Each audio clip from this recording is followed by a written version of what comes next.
प्रभूसाहेब आमचे म्हणाले राज्यावर कर्ज अधिक आहे, तर मी म्हटलं आपण सोप्या शब्दात सांगावं.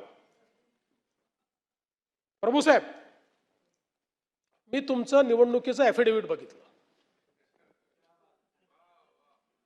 तुमच्या निवडणुकीच्या ॲफिडेव्हिटमध्ये तुमची संपत्ती 14 कोटी आहे आणि तुमच्यावर दायित्व म्हणजे कर्जच म्हणू त्याला हे 3,54,00,000 आहे. आता हे दायित्वाचा विचार केला तर तुमच्यावर दायित्व किती आहे? 25.28% आणि महाराष्ट्रावर 18%. आता या दायित्वाने मला सांगा, तुम्ही कर्जबाजारी होणार का?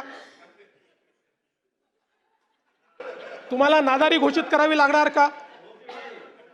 नाहीच, शक्यच नाही आहे.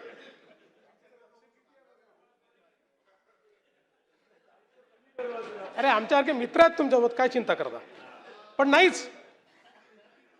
म्हणून म्हटलं सोप्या शब्दात लक्षात घ्या की जसं हे कर्ज घेतल्यामुळे तुम्हाला नादारी घोषित करावी लागणार नाही, तुम्ही कर्जबाजारी होणार नाही, ती परिस्थिती महाराष्ट्राची तुमच्यापेक्षा थोडी उत्तम आहे.